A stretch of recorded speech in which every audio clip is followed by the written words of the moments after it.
Meus irmãos, boa noite a todos, na graça e paz do nosso Deus e Salvador Jesus Cristo. Amém? Quero cumprimentar também nossos irmãos e amigos que nos acompanham nessa transmissão, nesse presente momento. Quero agradecer as orações da igreja.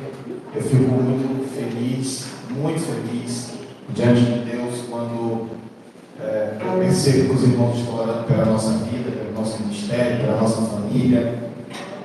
Quero dizer aos amados que precisamos muito de oração, muito. É impossível, humanamente, arcar com todas as responsabilidades do ministério quando nós não estamos debaixo de oração. Meus queridos, nós estamos falando a respeito de retiro espiritual.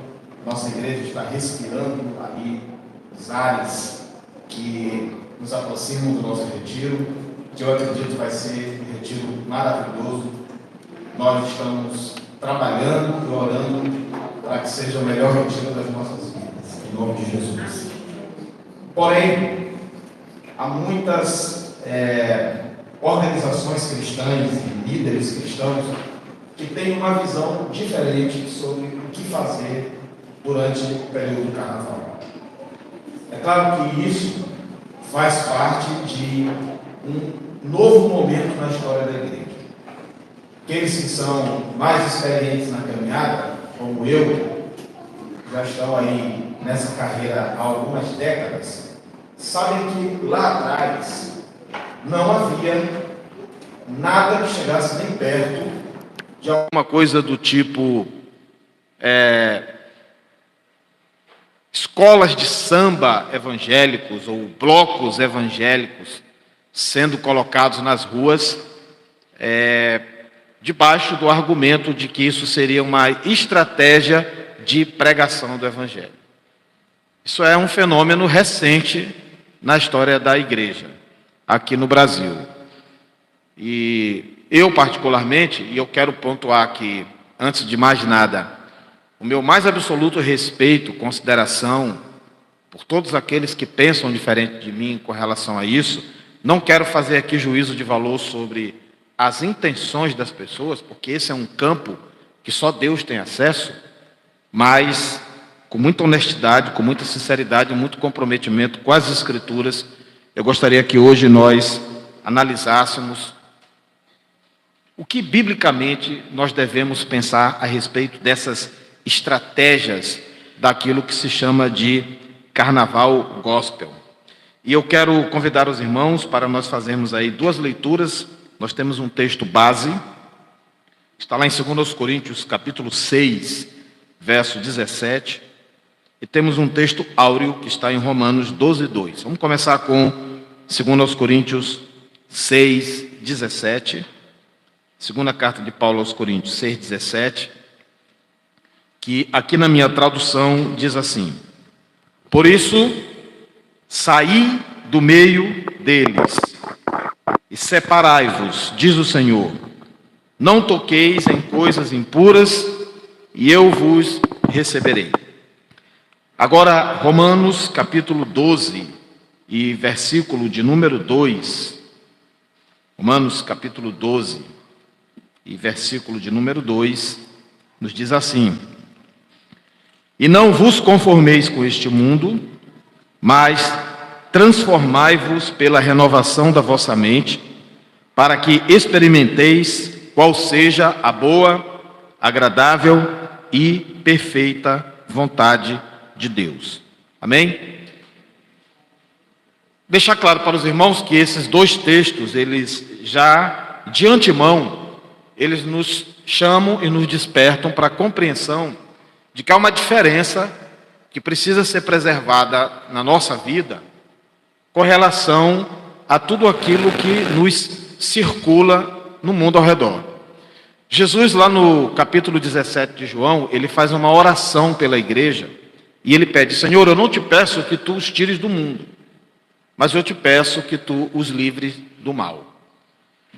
Então, em momento algum, o Senhor Jesus, ele nos orientou, nos ensinou que nós, por exemplo, deveríamos aqui nessa terra viver como se nós fôssemos pessoas de um outro planeta, né, com um outro aspecto, com uma forma estranha de nos comportar diante da sociedade. Não, longe disso. Nós somos cidadãos da terra, do mundo, nós temos influências culturais, é normal, isso. Por mais que a gente tente fugir disso, não tem jeito. Eu digo isso para os irmãos, por caminhar em muitos lugares, ir em muitas cidades. O Maranhão, por exemplo, eu já preguei nele quase todo.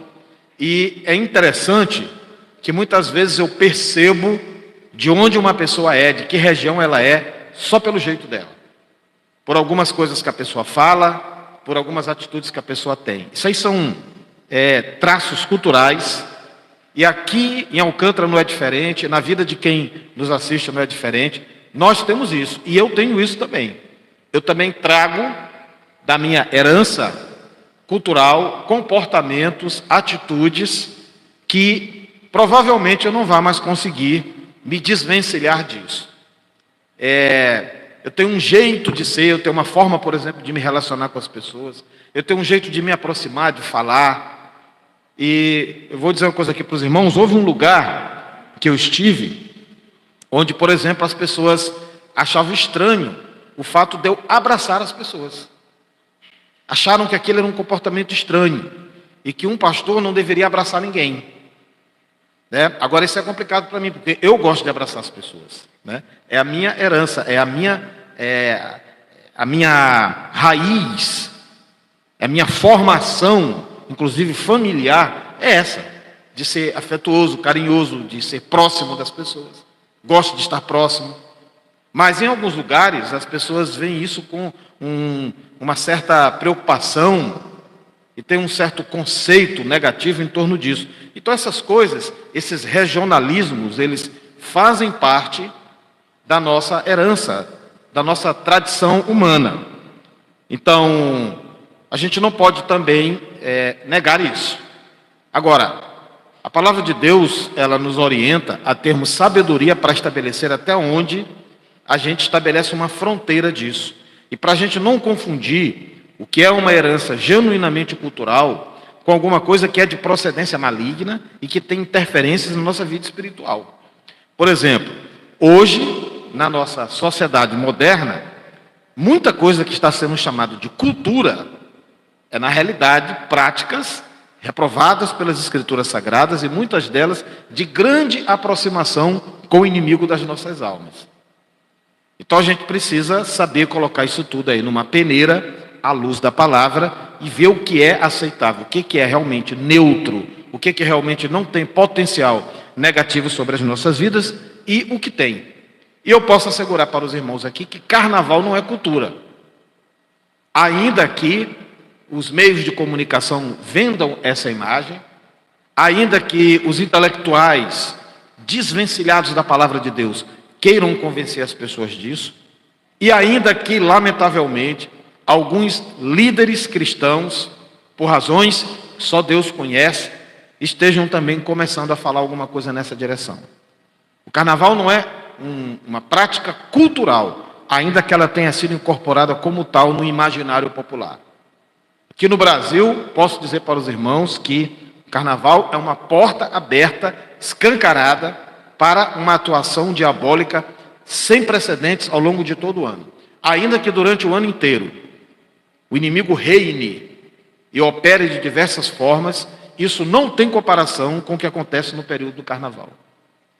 Há, de fato, nesse período, um governo espiritual de proporções inimagináveis, causando tragédias e destruições na sociedade brasileira, como nós não temos comparativo em nenhum outro período durante o ano. Então é algo que o cristão já precisa começar a observar a partir daí. Então nós não estamos lidando com uma questão cultural, nós estamos lidando com uma questão espiritual. Quando falamos aqui em carnaval, não estamos falando aqui de uma festa popular, inocente, onde as pessoas vão, durante 4 dias, ali extravasar, esquecer um pouco dos seus problemas, das suas dificuldades financeiras, de questões de trabalho, para se divertir, para ter um lazer. Bom, isso em si não é problema nenhum. E nós, inclusive, recomendamos que todo cidadão de bem tenha seus momentos de descontração e de lazer. Isso faz bem para todo mundo deve praticar isso. Mas o carnaval não se trata disso. Durante o período do carnaval, todos os índices de violência vão para a estratosfera. Durante o período de carnaval, violência de conotação sexual, violências relacionadas a quaisquer campos de análise, elas suplantam todas as formas de avaliação. Questões ligadas a tragédias associadas a consumo de bebida alcoólica, questões de drogas, destruição na vida moral das pessoas, não tem nada que se compare ao carnaval.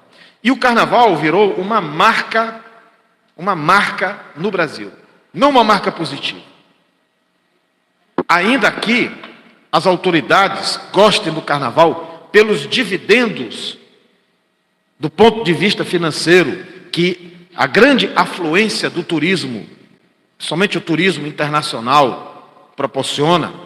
As maiores cidades do Brasil lucram muito com a vinda de turistas para o Brasil, mas há pesquisas e pesquisas sérias que apontam que, predominantemente, esse turismo ele tem uma conotação de exploração sexual, inclusive infantil. E isso no carnaval se intensifica de uma maneira inimaginável, irmãos. Famílias são destruídas, casamentos são dilacerados, pessoas jovens têm a sua pureza destroçada por conta de um período onde parece que o inferno desce à terra e impera no meio da sociedade brasileira. Então, a Igreja do Senhor, quando pensa em carnaval, precisa pensar nisso que eu estou falando. Não numa festa inocente, cultural, que apenas marca a característica de um povo ou algo parecido. Por isso, quando nós nos posicionarmos como cristãos, a gente tem que levar em consideração essa questão introdutória. E a palavra de Deus diz que nós não devemos nos contaminar com qualquer coisa que promova impureza espiritual. Saí do meio deles, diz o Senhor. Separai-vos, apartai-vos, diz o Senhor. Em Romanos, Paulo disse que nós não devemos nos conformar com este século, mas nos transformar pela renovação do nosso entendimento. E esse conformar aqui, irmãos, significa você ser embutido, significa você adquirir a forma de alguma coisa. Ou seja, traduzindo, Paulo está dizendo aqui que a igreja não pode assumir a aparência do mundo em absolutamente nada. Logo, as nossas estratégias, os nossos trabalhos, o nosso proceder, o nosso testemunho, ele tem que ser diferenciado em relação ao que a gente observa no mundo. Podemos ter o sentimento, o desejo e a inclinação de fazer alguma coisa para levar a palavra de Deus às pessoas durante o carnaval? Podemos e devemos. É nossa obrigação como igreja. Agora, eu preciso me fantasiar de Satanás para lutar contra Satanás?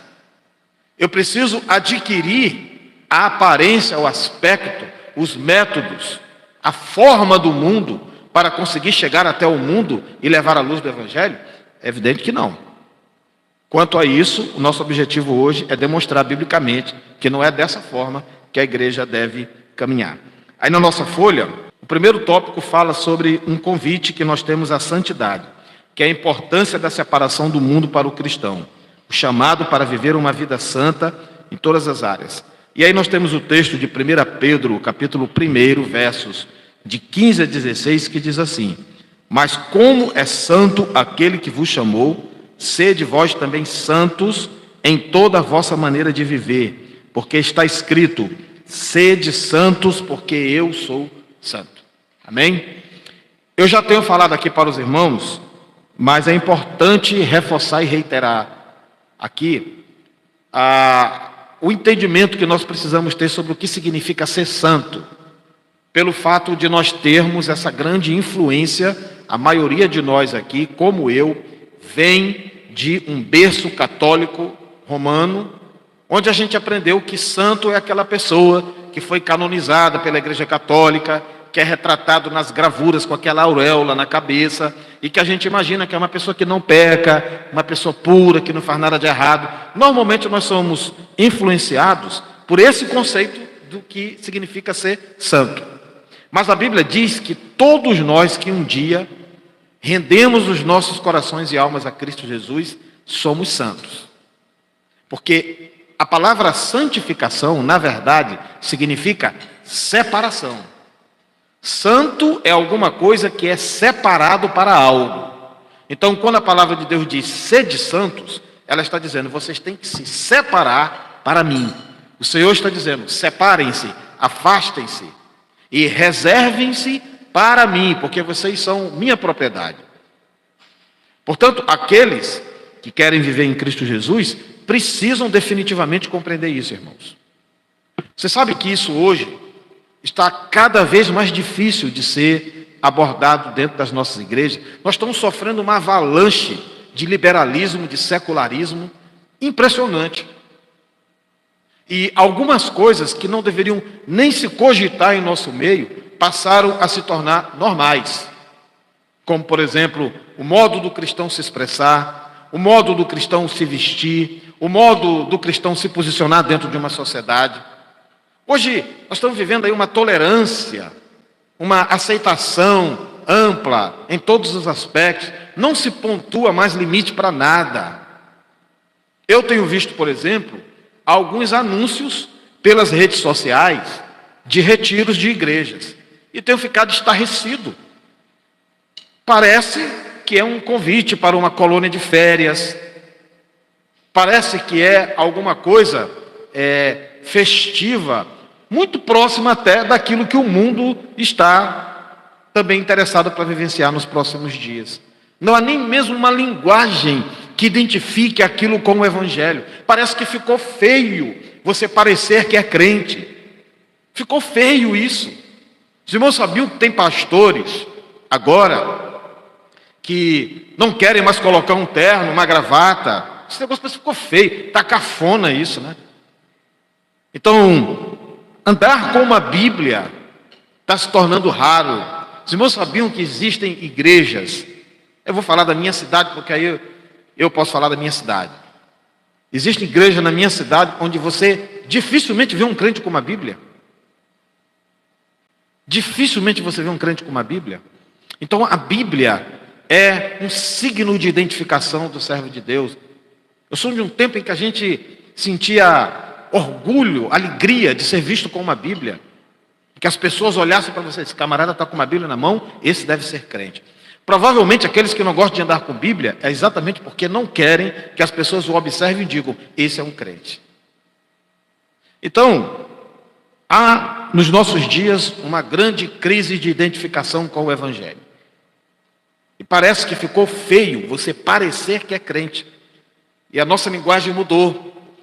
A nossa juventude hoje, felizmente, eu venho de uma juventude, graças a Deus, muito equilibrada, muito espiritual, que produziu muitos pastores, muitas esposas de pastores, muitos missionários. Eu tenho um grande orgulho de reencontrar, como reencontrei recentemente, lá na minha cidade, alguns irmãos que pertenceram à minha juventude ali nos anos 90, todos muito bem estabelecidos na fé, com grandes testemunhos do que Deus fez ao longo das suas vidas, e eu fico muito feliz por isso. Mas eu me lembro que nós pertencíamos a uma juventude que tinha um prazer muito grande em ser diferente dos outros jovens, de ter uma forma de agir diferente, uma forma de se expressar diferente. A gente não tinha vergonha disso.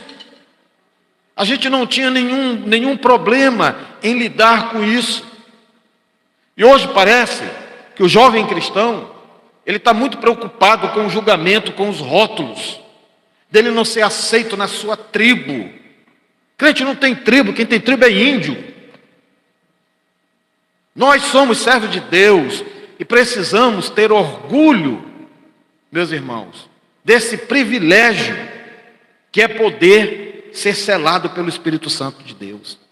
Em meio a uma geração má e perversa, que a cada dia se afasta mais da presença do Senhor, de termos a graça, porque só mediante a graça, não pelos nossos méritos, Deus tem tido misericórdia de nós em nos ter mantido dentro do seu rebanho. Como sentir vergonha disso? Eu quero mais é que o mundo saiba, e saiba muito claramente, que eu sirvo a Cristo Jesus como meu Senhor. Mas nós temos visto uma geração de crentes que tem uma preocupação muito grande em ficar muito parecido com o mundo, para não sofrer represálias, para não sofrer críticas, para não sofrer deboches, escárnios. Ora, meus irmãos, a Bíblia diz: todo aquele que quiser viver piedosamente em Cristo Jesus padecerá perseguições.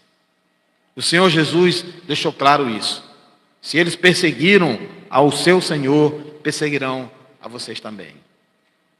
Mas hoje a gente quer ser compadre e comadre do mundo.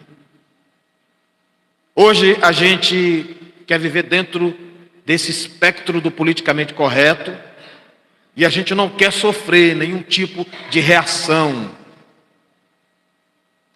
Essa é a trajetória de uma igreja falida espiritualmente. Perdeu a sua identidade. E por conta disso, fenômenos destruidores começam a fazer parte do nosso cenário. Dentre eles, essa história de carnaval gospel, que é uma vergonha, uma mácula, uma mancha para a igreja cristã no Brasil. Por isso, a primeira coisa que nós temos que entender é que a palavra nos convida e nos chama a sermos santos. E ser santo é ser diferente. Se você é igual à pessoa do mundo, se você age igual a pessoa do mundo, se você tem no seu contexto a semelhança do mundo reinando na sua vida, lamento lhe dizer, mas provavelmente você nunca nasceu de novo. Porque o novo nascimento implica numa regeneração, numa mudança. E um cristão que nasceu de novo, ele não tem prazer em estar numa rua, numa avenida, pulando carnaval, ainda que isso tenha nome de gospel. Em segundo lugar, meus irmãos, nós precisamos falar aqui sobre o perigo do carnaval. Precisamos identificar os elementos que podem ser contrários aos princípios cristãos e que estão estampados em todo o ambiente do carnaval.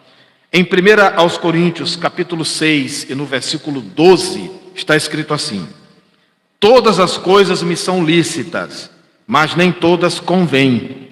Todas as coisas me são lícitas, mas não me deixarei dominar por nenhuma delas. Amém? Bom, é lícito pregar o evangelho? Claro que é. Não é uma boa ideia a gente sair, distribuir folhetos, falar de Jesus, qualquer que seja o ambiente? É. Jesus foi nos lugares mais improváveis falar do amor de Deus. Jesus não media distância e nem avaliava a condição social para que ele pudesse chegar e manifestar o seu amor pelas almas. Aliás, ele foi ali nos subterrâneos mais obscuros da alma humana, onde ninguém chegaria. E na verdade, o evangelho tem que fazer isso. A igreja não pode escolher a quem pregar. Entretanto, meus irmãos, aqui nós estamos falando de estratégias, porque esse mesmo Jesus que foi a todos os lugares e a todas as pessoas, em momento algum confundiu-se com elas. E os irmãos sabem qual era o resultado de quando Jesus chegava num ambiente e de quando Jesus se aproximava de alguém? O ambiente passava a parecer com ele, a pessoa passava a parecer com ele. Não era o contrário, não era o oposto. Nunca houve no Senhor Jesus, nos seus apóstolos, na igreja primitiva e nos primeiros tempos da fé, nunca houve, nem de longe, a imaginação de que parecer com o mundo seja uma estratégia para alcançar o mundo. É célebre na Bíblia encontrarmos as pessoas afirmando sobre Jesus: este homem é diferente. Ele fala como quem tem autoridade. Quando a gente vê na palavra de Deus Jesus arrebanhando multidões, pregando para multidões, formando um corpo de discípulos, a gente pensa que talvez isso fosse uma novidade para os judeus, mas não era. Nos tempos de Jesus, haviam muitos pequenos líderes religiosos. Haviam grupos religiosos. Aquela cena de um homem caminhando pelas ruas, com discípulos, pregando, era uma cena comum, irmãos. O povo não se assustava com aquilo. O que será isso? Não. Então, não era o fato de Jesus ser um líder religioso, um pregador e ter seguidores que se tornou marcante no ministério dele. O que, de fato, chamou a atenção e o tornou único na história é exatamente o aspecto singular do seu trabalho. Jesus não foi imitador de ninguém. Jesus não foi adaptador de nada. Jesus não trouxe uma mensagem contextualizada para nada. Uma versão de nada anterior a ele. Ele trouxe algo completamente novo. E ele disse, inclusive, que você não pode colocar vinho novo em odre velho.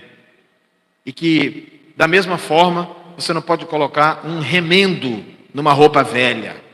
Pregação do Evangelho é a pregação do novo, é a pregação do diferente, é a pregação do inédito. Não é de forma alguma, meus irmãos, uma versão de alguma coisa anterior. Se nós queremos enfrentar os demônios que atuam no carnaval, nós temos que fazer isso pelo poder, pela autoridade, pela sabedoria do alto, e não pela própria metodologia do carnaval. Por isso, precisamos tomar cuidado com a ideia de que Deus se apropria de métodos humanos para fazer a sua obra. É lícito pregar o Evangelho, mas nem sempre o método convém. Em Efésios capítulo 5, no versículo 11, diz assim: não sejais cúmplices das obras infrutíferas das trevas, antes, porém, reprovai-as. Talvez é na sua tradução, a tradução que eu gosto, diz condenai-as. A palavra de Deus, ela diz que eu não devo me associar com as coisas do mundo. Eu tenho que condenar o que é do mundo. Eu tenho que reprovar o que é do mundo. Então não é uma adaptação, não é a criação de uma versão gospel. Tudo isso, irmãos, é a característica triste de um fenômeno que nos aponta para um tempo do fim, onde há uma decadência espiritual e moral sem precedentes na história da igreja. A palavra de Deus nos desafia a não nos tornarmos participantes do mundo, a não sermos cúmplices do mundo, antes, porém, a reprovar aquilo que o mundo pratica e que afronta o reino de Deus. Os irmãos acham que uma festa, onde nós temos visto, principalmente nos últimos anos, blasfêmias e afrontas ao próprio Senhor Jesus Cristo, como tem acontecido, alguma coisa assim mereça uma versão gospel? Então isso é lamentável e é digno da nossa parte da reprovação mais absoluta. Como cristãos, nós temos que condenar o carnaval. O carnaval, eu repito, não é uma festa inocente, é uma festa maligna, diabólica, destruidora, devastadora de todos os padrões éticos, morais e espirituais sobre a nossa sociedade. Por isso que, inclusive, os retiros, eles são, na minha perspectiva, importantíssimos, vitais, por vários aspectos. Primeiro porque, e aí vai uma reflexão importante para nós, para todos os irmãos que nos acompanham, que estarão se retirando também. Precisamos entender qual é o verdadeiro significado e sentido de um retiro espiritual do carnaval. Porque você não está saindo do carnaval para ir para outro carnaval. Então, a finalidade da igreja é estar ali com um propósito. Que propósito é esse? Alguns, infelizmente, eles têm avistado os retiros como sendo uma opção de lazer. Infelizmente. Alguns cristãos pensam, e alguns contam os dias, contam as horas, porque o pensamento que lhes domina é de que vai ser legal. Vai ser muito legal o retiro. E alguns se preocupam, inclusive, se vão haver restrições, se vão haver limites, exatamente porque estão pensando em curtir. Ora, se você vai para um retiro para curtir, quero lhe dizer que isso não tem muita diferença em você permanecer, em você não ir, e em você, inclusive, aderir àquilo que a maior parte da sociedade deseja aderir. O retiro é um momento fundamental para que a Igreja do Senhor se fortaleça espiritualmente, se edifique na fé, na palavra. É um momento de intensificação da comunhão no meio cristão. E o retiro, ele tem uma finalidade, no meu ponto de vista, militar, espiritualmente falando. Vou explicar para os irmãos por quê. Existem duas grandes frentes, meus irmãos, de combate numa batalha militar. Existe a infantaria, existe a artilharia. A infantaria é aquele pessoal do combate do corpo a corpo, que vai para cima, que enfrenta o inimigo face a face. A artilharia é aqueles que ficam bombardeando o inimigo. Então, nos nossos retiros, nós estamos fazendo um bombardeio no inferno. Os irmãos, imaginem o que é igrejas do Brasil inteiro reunidas em 4 dias com os joelhos dobrados, clamando ao Senhor, pedindo a Deus que abençoe esta nação, pedindo a Deus que perdoe os pecados desta nação, pedindo ao Senhor que Ele invalide o gesto simbólico quando uma autoridade de uma cidade entrega as chaves da cidade para um rei momo, que pode parecer uma brincadeirinha inocente, mas aquilo tem um significado espiritual. Os irmãos lembram que a palavra de Deus nos manda orar pelas autoridades? Os irmãos percebem que a Bíblia reconhece uma autoridade como inclusive instituída por Deus? Você sabia que mesmo que você não tenha votado num líder político, lamentavelmente ele está ali porque Deus permitiu. E a palavra de Deus diz que isso é algo reconhecido. Então, quando um líder, meus irmãos, uma autoridade, um chefe de governo, seja da esfera municipal, estadual ou nacional, ele entrega simbolicamente as chaves da cidade, do estado ou da nação, para alguém que simbolicamente representa o governo do carnaval, nós estamos entrando aí numa seara de conotação espiritual, que certamente tem os seus impactos. Assim como se uma mãe vira para um filho e diz assim: você não vai prestar para nada. Assim como um pai chega para um filho e diz assim: você é uma maldição na minha vida. Pode ter certeza que a autoridade de um pai, a autoridade de uma mãe, vociferando, palavreados desse nível, certamente podem ter repercussões espirituais negativas na vida daquela criança. Assim como, quando nós trazemos crianças aqui na frente, apresentamos essas crianças para Deus. E os irmãos nunca vão me ver pegar uma criança aqui, botar no colo: irmãos, eu vim aqui apresentar essa criança para Jesus. Não, o pai e a mãe têm que vir aqui. Eu só faço a apresentação de uma criança, eu só consagro uma criança para Jesus se o pai e a mãe estiverem juntos. Porque eles têm autoridade dada por Deus para que aquele processo se desenvolva. E aquela criança, ela seja agraciada pelo Senhor. E ela possa ter o seu caminho aplanado pela misericórdia de Deus. O que os irmãos acham que acontece quando uma mãe ou um pai pega uma criança, leva para um ambiente de feitiçaria, consagra para um ídolo ou para um demônio desses que nós muito bem sabemos que existem por aí? Ela está encaminhando o seu filho para toda uma vereda de destruição e de derrotas espirituais. Então, quando um líder político ele entrega as chaves de uma cidade para um rei momo, ele está, a partir daquele momento ali, cedendo a sua autoridade, que é reconhecida por Deus, para que todo um trabalho diabólico se desencadeie naquela região. Então, é disso que nós estamos aqui falando, irmãos, dos perigos relacionados a esse período. Então, quando a igreja se retira, ela tem que se retirar para bombardear isso. Ela tem que se retirar para combater isso.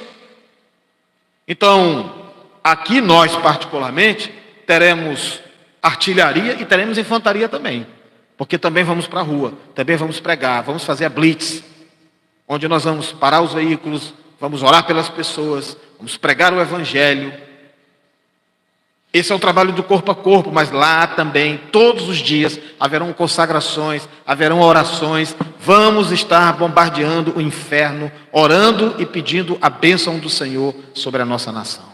Amém? É assim que o crente age no carnaval. Não é botando uma fantasia, não é colocando, fazendo parte de um bloco ou de uma escola de samba, botando nome evangélico nisso e supostamente pregando o evangelho. O que cai entre nós é uma grande hipocrisia, porque quem faz isso na verdade quer estar é na gandaia. Essa é a verdade. Sabe aquele camarada que diz assim,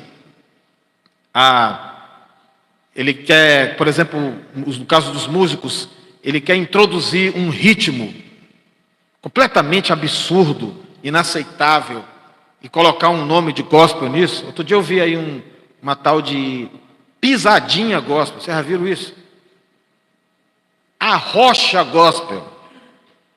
Aí alguém vai querer me convencer de que isso é estratégia evangelística? Então, é porque o camarada gosta da pisadinha, gosta do arrocha, mas ele está na igreja, como é que ele vai resolver isso? Vou criar uma versão gospel desse negócio para ninguém me condenar. Então, o que está por trás dos defensores do carnaval gospel? Está por trás é, na realidade, meus irmãos, o apreço que essas pessoas têm por aquilo, por aquela festa, por aquele ambiente. Aquilo não é lugar que um servo de Deus se sinta bem, irmãos. Um servo de Deus não se sente bem num ambiente de carnaval. Forma alguma. Então, por trás disso, há na realidade um agrado pessoal e uma estratégia maquiavélica, né, no sentido de tentar mascarar essa aproximação com o mundo, criando essa suposta estratégia evangelística. Talvez a gente consiga se enganar, talvez a gente consiga enganar alguns irmãos, mas a Deus a gente não engana. A minha preocupação é com essa nova geração de crentes. Eu já falei aqui no púlpito, irmãos, que isso é uma coisa que me dá arrepios, mas eu não posso dizer diferente. Eu receio que nós tenhamos uma grande massa de pessoas que pensam que são crentes e não são. Porque elas já nasceram dentro de uma decadência. E elas já foram ensinadas de uma forma distorcida. Então nós temos muitos irmãos em Cristo que são sinceros, que são honestos, que estão pensando que estão vivendo o Evangelho, mas estão vivendo um falso Evangelho. Estão vivendo uma caricatura do Evangelho. Porque foram ensinados a esse respeito. Hoje mesmo alguém mandou para mim um vídeo desses curtinhos, né? Aí eu acho que é uma mulher. Mas hoje em dia a gente não arrisca mais. Dizendo assim, pastor, mulher trans vai entrar no céu? Aí o pastor está aqui do lado dela e diz, claro que vai. Está escrito na palavra de Deus que diante de Deus não tem grego, não tem judeu, não tem homem, não tem mulher. Deus não faz acepção de pessoas. Então, a manipulação diabólica de um texto bíblico para transformá-lo numa argumentação herética, vindo de alguém que se posiciona socialmente como um pastor. Eu fico pensando, aquela pessoa ali, que fez essa pergunta no vídeo, ela seguramente se sente uma pessoa crente. Ela seguramente se considera uma pessoa que está caminhando nos caminhos de Deus. Porque ela surgiu dentro de um ambiente onde já se ensinava isso para ela. É como uma criança pequena, irmão Soares, que ele vê o pai e a mãe chamando palavrão o tempo todo, daqui a pouquinho ele está falando também. É normal para ele. Foi educado assim, é o ambiente assim. Então nós temos hoje milhões de crentes no Brasil que apenas pensam que são crentes. Porque, infelizmente, não tiveram a felicidade de terem nascido espiritualmente num ambiente saudável, de pregação bíblica, de pregação expositiva da palavra de Deus. Hoje são raras as igrejas onde ainda se prega a palavra de Deus. Temos, na verdade, agremiações religiosas que são sustentadas pelo objetivo de agradar os seus fregueses. Alguns líderes muito preocupados em trazer uma pregação ou em ter uma postura que não seja desagradável a quem lhes ouve, para que assim se possa manter a estrutura funcionando. E esse afunilamento, ele vai se aprofundando à proporção que os tempos do fim estão aí batendo as nossas portas. Por isso, vocês sabiam que hoje, mais ou menos uns 10, irmã Marinete, uns 10 colegas pastores mandaram mensagem para o meu zap dizendo assim: o senhor vai mexer nesse assunto, pastor?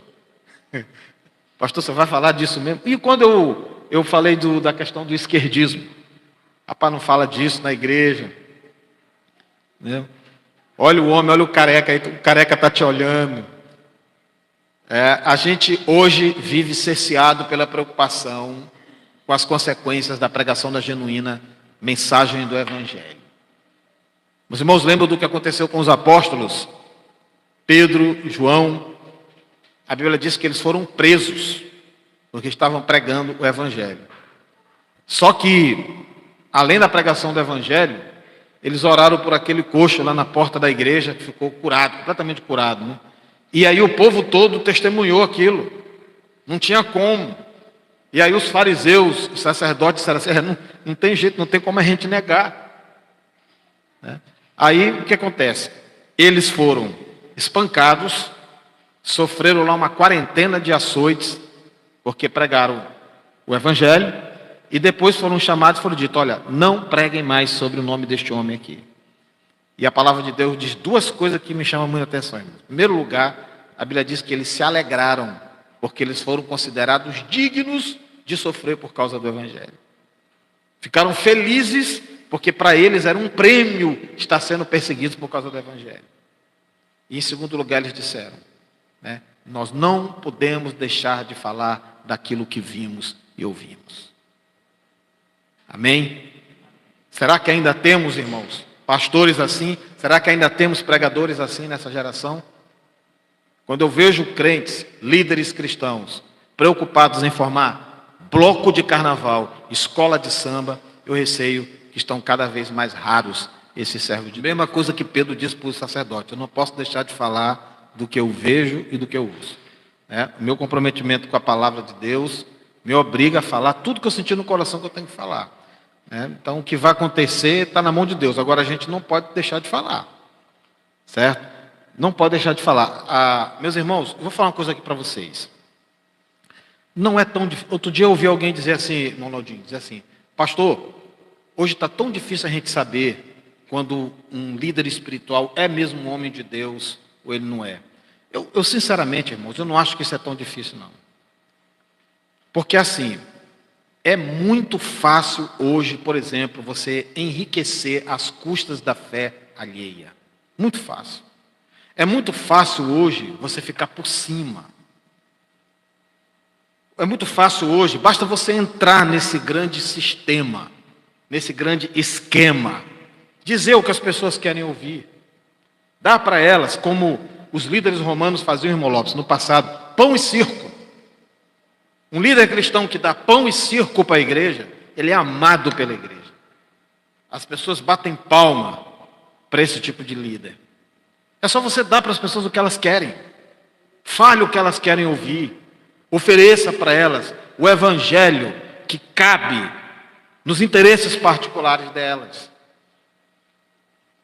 Vocês acham que, graças a Deus, com a capacidade que Deus me deu de poder me articular, de me comunicar, se eu chegasse diante da grande mídia e eu começasse a propagar um evangelho que fosse enamorado de ideologias esquerdistas, ou um evangelho que abraçasse essas práticas pós-modernas, e começasse, chegasse, mesmo aqui, irmãos, vamos ser honestos e sinceros, mesmo aqui, se eu chegasse e começasse a trazer uma mensagem revolucionária, liberal, eu tenho absoluta certeza que o apoio seria triplicado. Sabe aquele pastor que Ele concorda com tudo que você faz e ele fala tudo que você quer ouvir? Porque o pastor é bom até o dia que ele fala o que eu não gosto. Ele é um servo de Deus até o dia que ele mexe na minha ferida. Entende? Então o mundo bate palmas para o pastor que vai chegar num lugar como eu estou hoje aqui e ter a coragem de falar para o mundo através da internet, que pode sim, por que não? Qual o problema de vestir uma fantasia? A gente faz umas adaptações nas marchinhas, coloca uma letra gospel e vamos pular o carnaval. Somos brasileiros, é nossa cultura. Tenho absoluta certeza que eu seria muito bem avaliado, aplaudido. As minhas redes sociais iam bombar, como diz aí a galera jovem. Mas, a essas alturas, a pancadaria já deve estar comendo por lá. Como foi, né, o irmão Nessivaldo, depois do estudo que nós fizemos aqui sobre esquerdismo, né, mais de 150 pessoas deixaram as minhas redes sociais só num dia. Com raiva de mim. Por conta do posicionamento que a gente assume, irmãos. Mas, estamos servindo a quem? Esse não é lugar para covardes. E a Bíblia diz que covardes não vão herdar o reino dos céus. Foi o que eu respondi para um dos pastores que me perguntou: vai tocar nesse negócio, rapaz? Presta atenção. Eu disse para ele: covardes, meu irmão, não vão entrar no reino dos céus. Ou a gente fala, ou então a gente abandona. Porque o púlpito não é lugar para covardes. Amém, irmãos? Temos que tomar cuidado com os perigos do carnaval. Não é uma brincadeira, não é uma questão cultural, não é uma festa popular. É uma artimanha, uma armadilha diabólica das mais poderosas no mundo para destruir uma sociedade inteira. O carnaval, ele destroça com o Brasil e ele destrói quem vem de fora do Brasil para cá também. E o terceiro ponto, irmãos, que eu gostaria que nós colocássemos é que nós temos que buscar alternativas saudáveis. Existem sugestões de atividades cristãs durante o período do carnaval que nós devemos abraçar como sendo alternativas melhores. Existem dois textos que eu gosto muito que a gente pode aplicar nisso. O primeiro é Filipenses 4:8, que diz assim: quanto ao mais, irmãos, tudo que é verdadeiro, tudo que é honesto, tudo que é justo, tudo que é puro, tudo que é amável, tudo que é de boa fama, se há alguma virtude e se há algum louvor, nisso pensai. Agora vamos trazer o carnaval para dentro desse versículo aqui. Carnaval é verdadeiro, carnaval é honesto, carnaval é justo, carnaval é puro, carnaval é amável, carnaval tem boa fama, carnaval tem virtude, carnaval tem louvor. Então como é que pode um cristão pensar em carnaval? E adaptar o carnaval para uma suposta estratégia evangelística. A palavra de Deus derruba completamente esse tipo de argumentação. Colossenses capítulo 3, verso 17 diz assim: e tudo o que fizerdes, seja por palavra, seja por ação, fazei-o em nome do Senhor Jesus, dando por ele graças a Deus. Alguém consegue conceber você dando graças a Deus por uma escola de samba? Alguém consegue conceber Jesus sendo glorificado num bloco de carnaval, numa avenida de carnaval? Porque diga-se aqui, meus irmãos, para quem não sabe, esses blocos de carnaval, essas escolas de samba de carnaval, elas desfilam junto com as escolas de samba e blocos do mundo, ali na mesma avenida, no mesmo ambiente. Então, isso glorifica a Deus, nós podemos esperar resultados. Você sabe que uma vez alguém me confrontou aí pelas redes sociais, quando num dos meus artigos onde eu bati forte contra isso, disse assim, mas eu quero fazer essa pergunta para você, irmão Lopes. A pessoa falou assim para mim, irmão Lopes, mas aqui na igreja, pastor, nós fizemos, há mais de 3 anos a gente vem fazendo blocos de carnaval e várias pessoas já se converteram e estão aqui conosco. Aliás, como eu escuto isso, irmãos? Toda vez que eu falo de alguma coisa que é inapropriada para a igreja, alguma coisa com a qual eu, particularmente, com a minha visão de líder espiritual, não concordo, que não se deve utilizar no culto cristão, sempre alguém vem e me diz isso. Mas aqui na igreja a gente faz isso e tem gente que se converteu. Como responder a isso, irmão Lopes? Se tem gente que se converte no carnaval gospel, então, como é que alguém como eu pode se levantar e bater em cima de uma coisa dessa? Mas o que eu quero dizer para os irmãos, olha só, deixa eu falar, vocês lembram que eu falei há pouco aqui para vocês que eu tenho receio de que a grande maioria dos cristãos dessa geração apenas pensam que são cristãos? Exatamente porque essas pessoas elas já nascem dentro de um ambiente contaminado. Então, eu há pouco mencionei aqui para vocês que eu sei como conseguir, por exemplo, encher essa igreja rapidinho. Vocês acham que se nós criássemos um bloco de carnaval aqui em Alcântara, não ia ter um monte de gente que ia se agregar conosco? Então, é muito fácil conseguir converter pessoas com essas estratégias. Porque é isso que as pessoas querem, irmãos. Agora, quem quer ouvir o Evangelho? Existem algumas pessoas que dizem assim, olha, eu fui criticado numa outra cidade onde eu pastoreei, porque eu disse que eu não participo, eu estou dizendo aqui para vocês aqui, aí vocês nem me convidem, viu?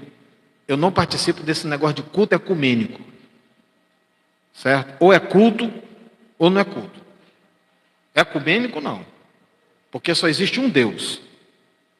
Eu só creio em um Deus, então eu não participo de evento ecumênico. Então, não, é um culto cristão, então me convida que eu estou lá. Certo? E o que acontece, irmãos? Nós temos, irmão Lopes, nós temos uma facilidade muito grande de aglomerar as pessoas quando a gente consegue dar a elas o que elas querem ouvir. Então, esse ambiente de pluralismo, né, é tudo que a sociedade de hoje quer que a igreja pronuncie. É a chamada igreja inclusiva, né? Virou até moda agora esse termo aí. Outro dia alguém perguntou para mim, pastor, a sua igreja aí em Alcântara é inclusiva? Claro, a porta está aberta para qualquer um. É inclusiva. Agora, ela é inclusiva para seres humanos. O pecado fica lá na calçada. Né? Ela não é inclusiva para aceitar as pessoas com suas práticas reprováveis, não. É o ser humano, vem do jeito que ele tiver. Mas aquilo que é condenável à luz da palavra de Deus, fica lá fora. Mas hoje, a grande estratégia para você ter multidões dentro de qualquer ambiente religioso é justamente isso. É você facilitar esses processos e você trazer uma pregação que as pessoas considerem que seja justamente aquilo que elas chamam de certo. Tá? Então, a nossa pregação, firmada na palavra de Deus, hoje é considerada uma pregação preconceituosa, racista, homofóbica, por conta do fato de que nós ainda nos posicionamos firmemente leais às Escrituras Sagradas. Por conta disso, irmãos, entendemos que o carnaval não é uma prática que deva ser recepcionada por um cristão, nem mesmo com essa suposta alcunha de gospel, que no inglês significa evangélico, mas aqui no Brasil é gíria. E por fim, o tópico 4, influenciando o mundo sem se conformar. Importante nós meditarmos sobre como ser uma testemunha cristã durante o carnaval. Mateus capítulo 5, versos de 13 a 16 diz assim: Vós sois o sal da terra, mas se o sal se tornar insípido, como que se há de salgar? Para nada mais presta, senão para ser lançado fora e ser pisado pelos homens. Vós sois a luz do mundo. Não se pode esconder uma cidade edificada sobre um monte. Amém? Que será, irmãos, que Jesus quer dizer quando ele fala que a sua igreja representa o sal da terra, mas esse sal não pode ficar insípido. Esse sal não pode perder sabor. Não é justamente uma referência à perda da identidade, à perda da nossa condição, do nosso testemunho puro, do nosso vínculo absoluto de santificação com o reino de Deus? Jesus está colocando aqui claramente que se esse sal perder o sabor, ele não presta para nada. Então, se essa igreja não for uma igreja diferente, ela não presta para nada. Se esse crente não for diferente da pessoa do mundo, ele não presta para nada. Nós precisamos ser um povo separado, santificado, diferente, e comprometido com o reino de Deus e com a sua palavra. Por conta de tudo isso, é completamente inconcebível a ideia do cristão. Vamos lá, estou falando aqui de carnaval, gosto. Agora, se você gosta de ligar a sua televisão para assistir carnaval, por favor, saiba que você está inserido na mesma conjuntura de reprovação bíblica aqui. Não, eu não vou para o carnaval, eu gosto só de ver o desfile. E eu gosto muito de ver a apuração, quando o cara diz 10, nota 10. Quero dizer para você que é a mesmíssima situação acerca da qual nós estamos colocando aqui. Se você abre a sua alma para receber essa influência diabólica, é como se você estivesse lá, participando. É como se você estivesse sendo cúmplice das obras infrutíferas das trevas, que a Bíblia diz muito claramente aqui, que nós temos que reprovar. Amém, irmãos? Então eu não sei como é que a coisa vai ser daqui para frente. Aliás, eu sei, vai ser cada vez pior. E o número de vozes que vão se levantar contra tais coisas vai ficar cada vez mais reduzido.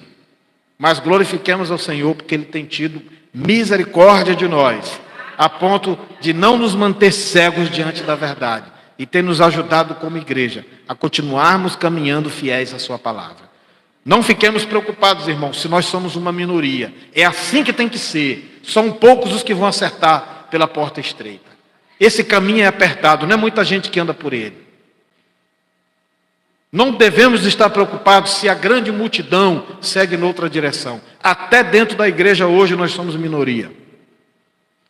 Infelizmente. Mas tudo para que se cumpra a palavra profética. Nos últimos tempos, muitos apostatarão da fé, dando ouvidos a espíritos enganadores e a doutrinas de demônios.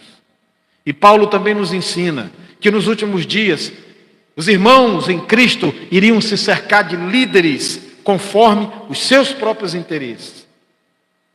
Já não mais suportarão a sã doutrina. Por isso, é o que nós estamos vendo atualmente. Graças a Deus que nós pertencemos a essa minoria e que o Espírito Santo de Deus nos ajude a continuar nela até o último dia da nossa trajetória sobre a terra. Amém? Eu espero em Deus que a palavra do Senhor tenha sido elucidativa para os nossos corações.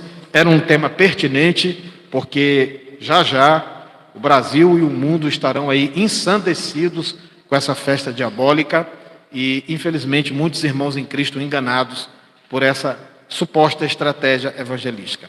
Mas nós, graças a Deus, estaremos ali retirados, buscando a presença do Senhor. Quero aqui reforçar para os irmãos, domingo, a nossa primeira grande blitz evangelística aqui em Alcântara. Venham com o seu uniforme missionário.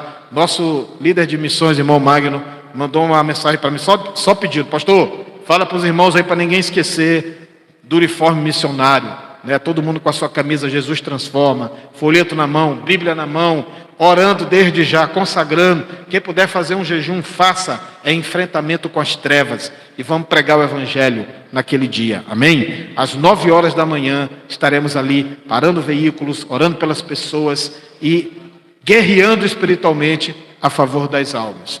E no nosso retiro, orando, nos alimentando espiritualmente, fortalecendo a nossa comunhão, nos alegrando também, porque o povo de Deus é o povo mais feliz da terra. Porque a Bíblia diz que na presença do Senhor há farturas de alegria. Então ali nós estaremos nos alegrando e sairemos dali cheios do Espírito Santo para a glória de Deus Pai. Amém?